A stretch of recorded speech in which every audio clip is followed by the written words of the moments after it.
Ladies and gentlemen, welcome to the Kim Barrett Show. I'm your host, Kim Barrett, and on today's episode, we have Mr. Tony with us, talking all things business crisis management, talking all about how do you manage a business, how do you optimize a business in crazy times. This is a great episode for you. If you've ever wondered about how do you navigate through these waters, how do you make sure that the outcome you want is the outcome that you get, then this is the episode for you. And of course, if you ever need to make sure that your marketing gets you the outcome that you want, head over to www.mogulcall.com, where we're there to help you achieve that. But until then, let's jump into the show.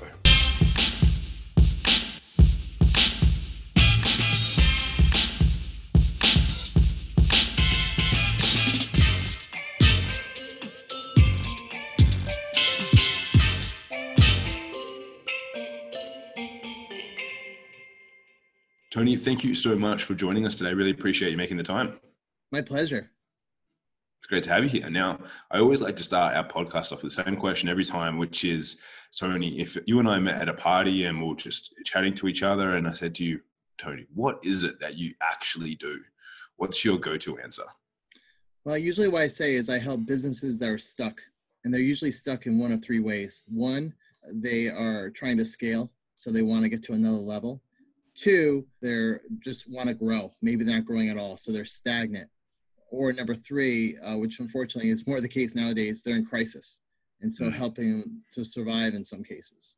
Yeah, because I suppose for anyone listening, we're recording in the midst of all the crazy Corona stuff that's going on. And we were just chatting before we started recording, and you're over in Connecticut, which bumps up against New York, which is where really probably one of the epicenters of the craziness that's going on around the world. Luckily over here in Australia, we're kind of a little bit segregated from all of that. But what are you seeing popping up for businesses at the moment? And a lot of the podcasts have had a little bit of this theme because it's what's going on at the moment, but I think it's still always great takeaways, whether you're listening to this in 5 years' time after this has all happened or at the time.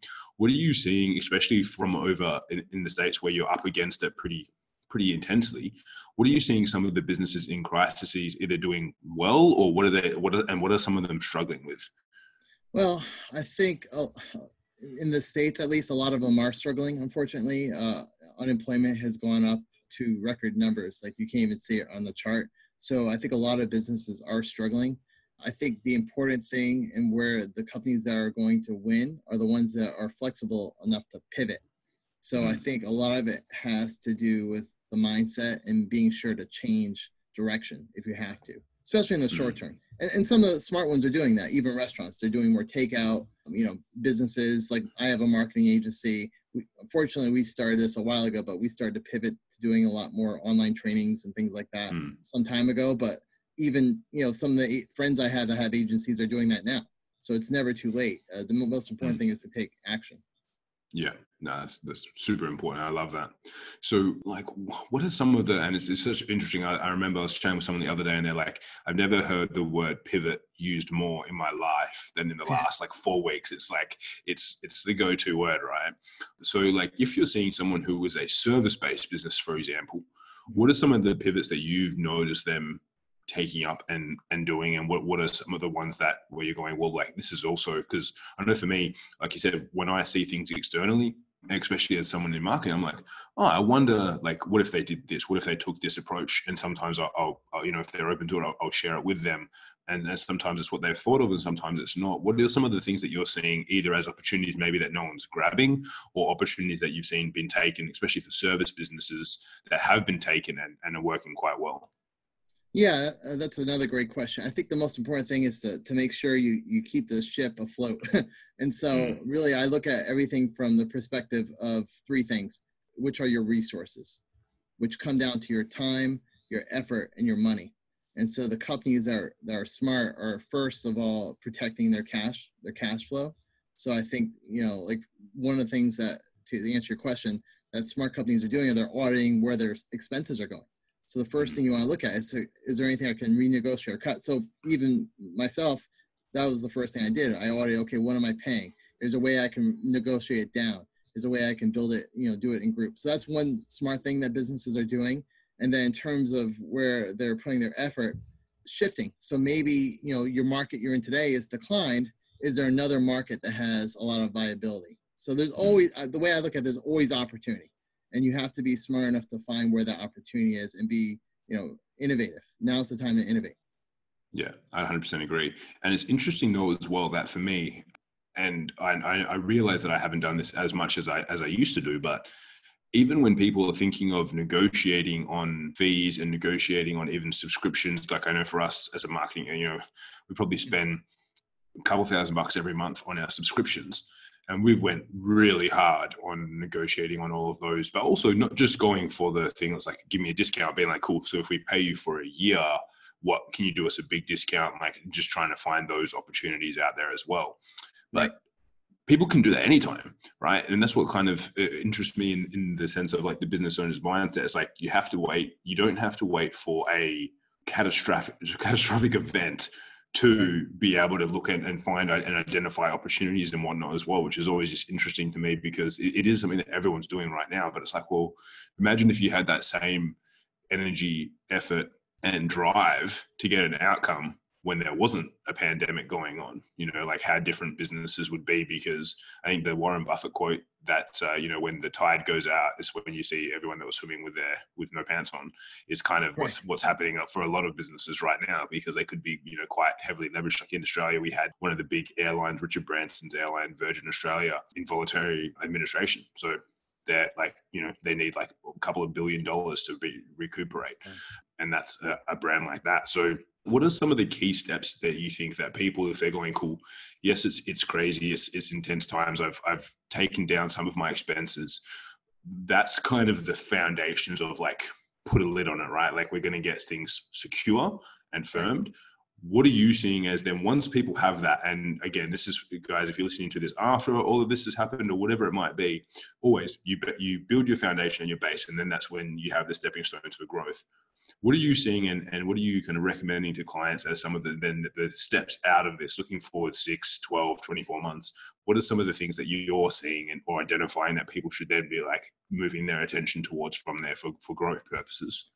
Right. So the smartest thing to do right now, especially, again, our perspective is probably a little bit more extreme because we are right next to New York. If you are not in a position to do anything, which is the case of many businesses, is now's the time to plan. So in other words, don't wait until the last time. And unfortunately, a lot of businesses don't plan. And so I think, going back to what you said before, if you could do this, if you could audit everything you're doing every quarter, that's how enterprises do it. They have quarterly planning sessions. And unfortunately, a lot of small and medium-sized businesses just don't do that. But that being the case, now there's never been a better time to plan. So now is when they should be planning when things come out. What's the first step we want to do? You don't want to wait till that point and then come up with it because you're not going to do it. So if you're stuck, do it now, and no matter the circumstance.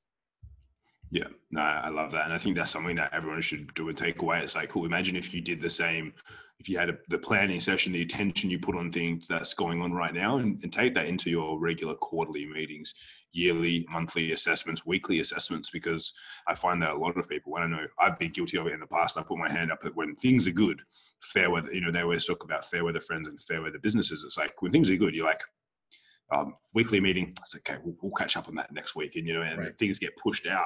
But then when crisis happens, it was like, we need a meeting like 3 times a day to talk about this, and it just becomes a bit crazy. Now, I'd be remiss if I didn't ask you about I love a good diagram, a good picture, a good picture graphic. The one that you've got behind you, can you tell me a little bit about that? Because it's like been interesting me since we started. You've got your big board there. Is this one of your processes that you implement for clients? Yes. So what I did was I used to work, at the enterprise level. I'm running the marketing for ADP, doing a lot of the work for Ford. So enterprise level. And like I said before, unfortunately, small businesses don't do that. And when I was at the enterprise level, we literally have like a 30-tab spreadsheet, spend months on it, that kind of thing. Businesses just don't have the time for that. So I said to myself, how do I take what they're doing, just distill the most critical aspects and do it something that's very easy to understand, graphical, and fast, like very quick. And so what I did was I distilled everything I've done over the years into really just 6 steps. And I call it the results loop. And it breaks down to, number 1, who's your market? Number 2, what's your products and services, which I call offerings. Number 3, what's your value for each of those, your value proposition. And then getting into the 3 ways to grow, which is, the increase in number of buyers, which is pretty much what most people focus on. But the other two is really where the gold is, which is increasing the size of those buyers over time, and then getting loyalty, getting them to come back again and referring business to others. That's awesome. I love that. And yeah, that's the biggest focus that everyone should always have. And as you say, it's like a lot of people focus on getting more, and then they kind of leave 66% of the results then on the table because they're not focusing on the other avenues and aspects as well. Now, being that you've worked in enterprise and you work with a lot of companies and whatnot now as well, what of your results loop, what's the top two that even if they're an enterprise company, they're kind of leaving on the table? So if someone is a small, medium-sized business, they're going, cool, at least if I can patch some of these holes here in my loop, in my circle, I'm going to be on the right track, and I'm going to be on track for even what the big companies are doing. Is there one or two where you always go, look, 99% of the time, it doesn't matter the size of the company, this is where things are kind of lacking? Well, the most common one is number. Outside of that and the products, that's where most people focus. The other ones are really the opportunity. So market, let's start there. Most people don't define specifically who they want to market to. So they speak so broadly, they don't really target anybody. So the more specific you can be, and that's the first step because it's so critical, because that sets the foundation for everything else. Because if that's off track, it's almost like a graph. The further out you go, the more you're off.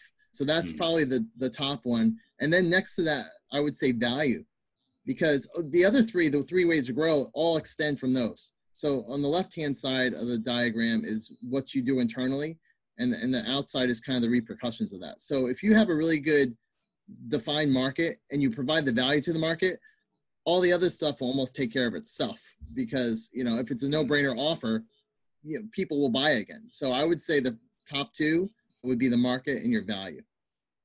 Awesome. I love that. What offers or offerings are you seeing, especially at the moment, having the most success when it comes to, especially, and I say service-based business owners, we have a lot of different and a variety of listeners, but I know, and I just ask selfishly, purely for myself as well, because we're a service-based business, but I know we have a lot of service-based business owners as well, and education-based business owners that kind of tune in.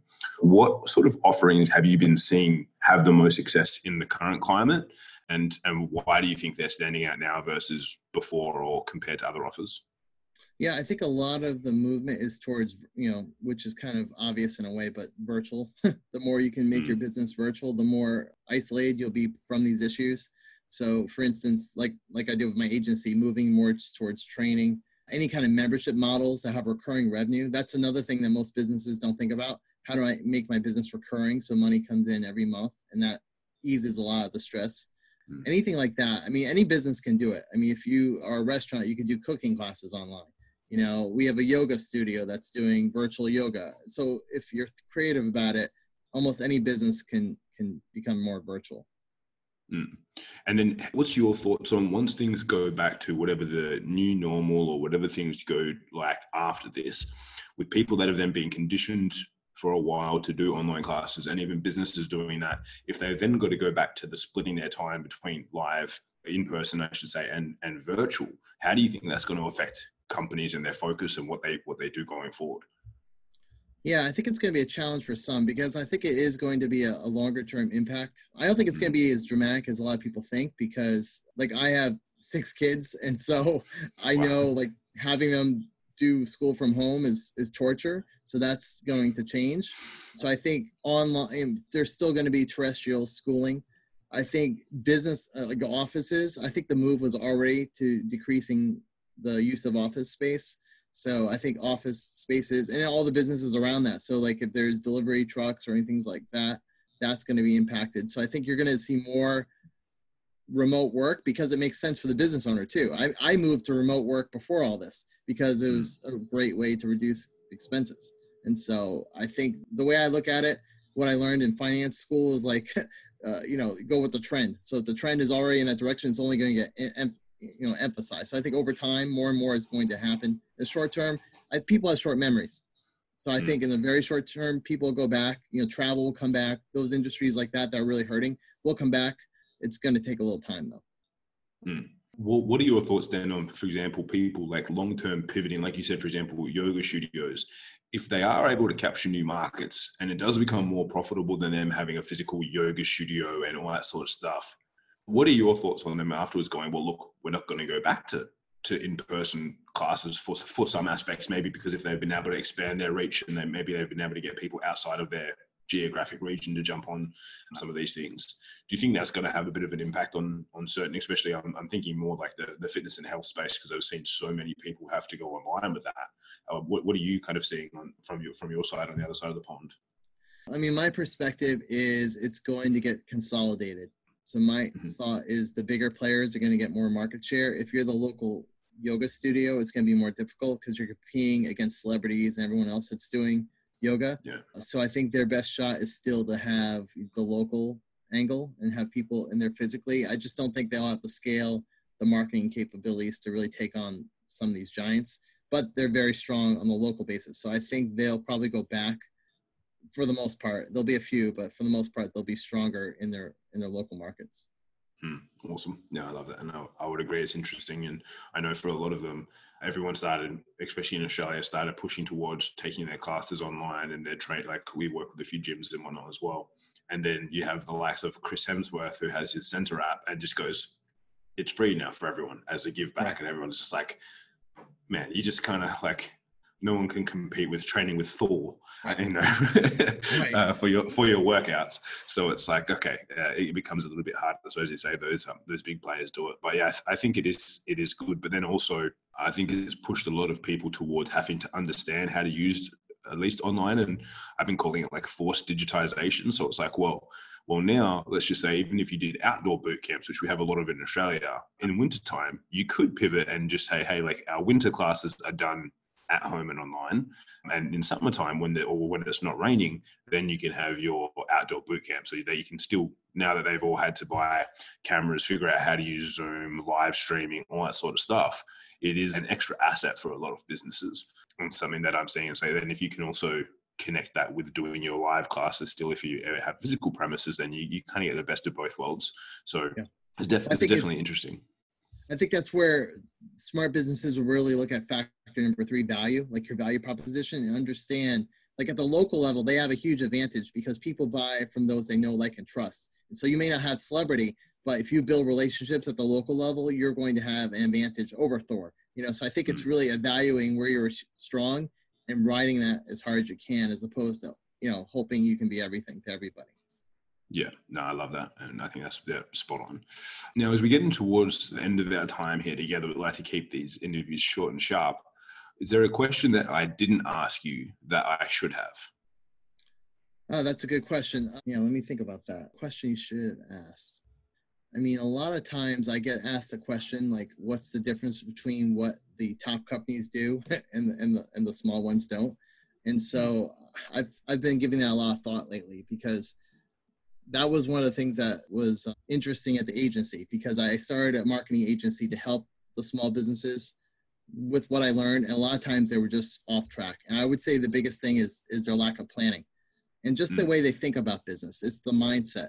Like the other thing I would notice that I'm just realizing this myself more and more, small businesses don't do enough joint ventures. Like they don't partner with a lot of other companies.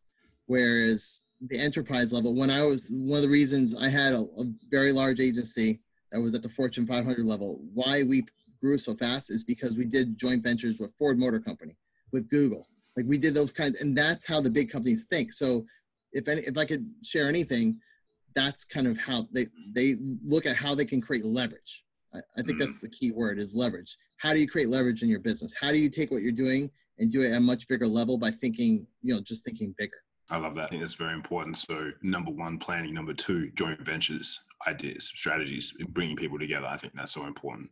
Now, look, I think we've given a lot of good insight and ideas into people that are listening to this podcast, whether you're listening to it during this pandemic or in other times. These are all principles that you should always be thinking about and having in place. Now, if people have gone, I love this, I want to find out maybe more about Tony or the results loop and whatnot, where can people connect with you and find out more about what you've got going on? Yeah, it's a great question. So I have a book that's coming out. It's called Small Steps, Grow Profits. And so what I did was I distilled the best parts of that book and put it into a manifesto. So if you go to smallstepsmanifesto.com, you'll get it entirely free. There's no gate, there's no form or anything to fill out. I just want people to have this information. And so it's there accessible to anyone that wants it at smallstepsmanifesto.com. Beautiful. So guys, wherever you're listening to this, we'll put this in the show notes. So if you're listening to it or if you're watching it, you'll click through to the site and you can hit the link there and you'll be able to find out everything about Tony and the Small Steps Manifesto. So again, Tony, thank you so much for making the time to join us today. Really appreciate it. Thank you. Awesome. So guys, if you like this, if you know anyone that's been struggling with things on planning or not coming up with ideas and identifying what they need, please make sure you share this episode with them and get them to find out more about Tony as well. Until next time, we'll see you all soon. And thanks again, Tony. Cheers. Thank you.